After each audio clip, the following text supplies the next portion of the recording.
while I was reading.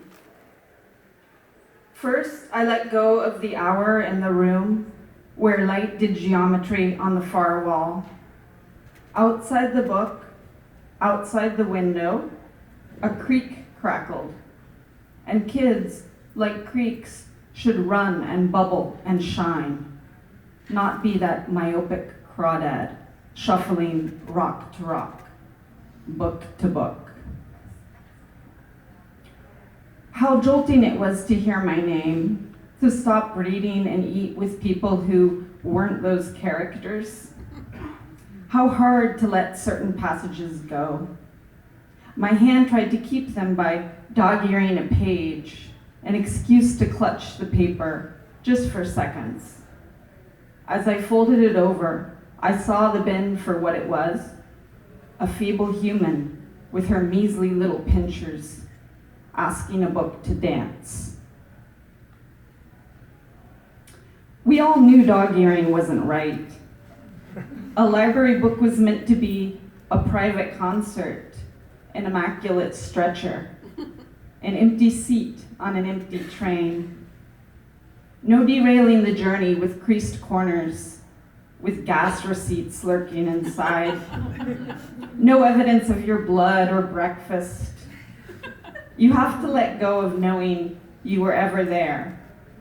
That library book was never in your room, on that table, face down on the other pillow while you slept. Once I let a book go from a third-story library window.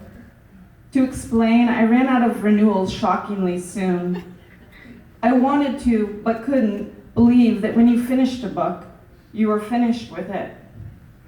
The window had an easy latch. I hurried out the library doors, and behold, while I was reading, another sunset had bled and vanished. While I was reading, a giant moon had crept into place. Behind me, the library posed as a castle, all ivy-striped stones and yellow-spired windows. I raced, not on horseback, for the book in the grass. Its spine was fine, but that didn't make it right. How many library goers would look for it, and how hard, and how many places?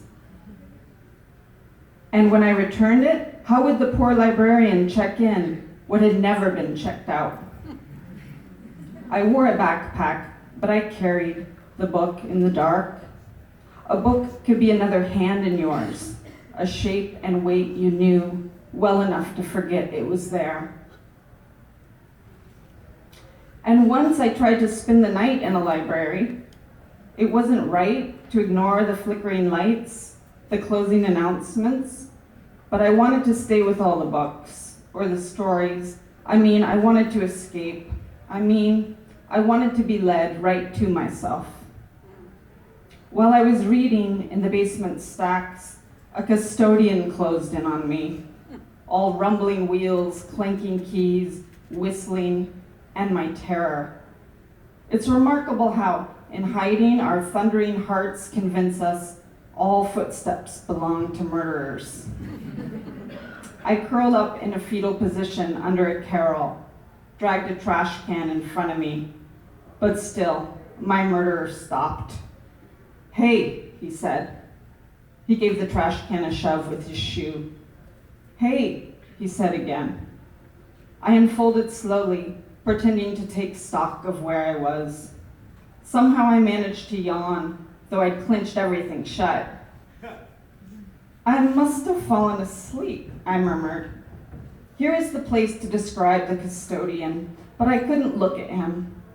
We rode an elevator up to the main doors, and it oozed infinitely slowly as he waited for me to explain.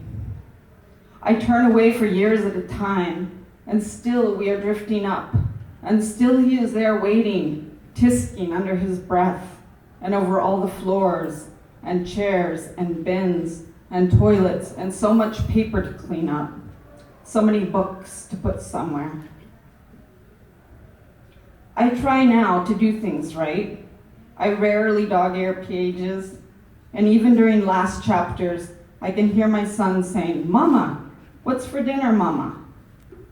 And I make a point of shuffling out the library door before the librarian can clear her throat, that preamble to closing.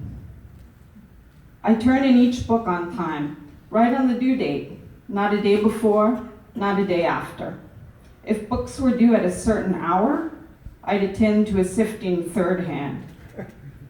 I'm so good, I'm so grown up. I hardly ever find myself frozen at the return chute with my arm wrist deep in the slot.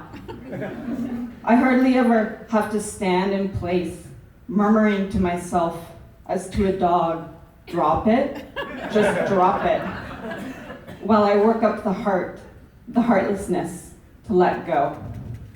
Thank you.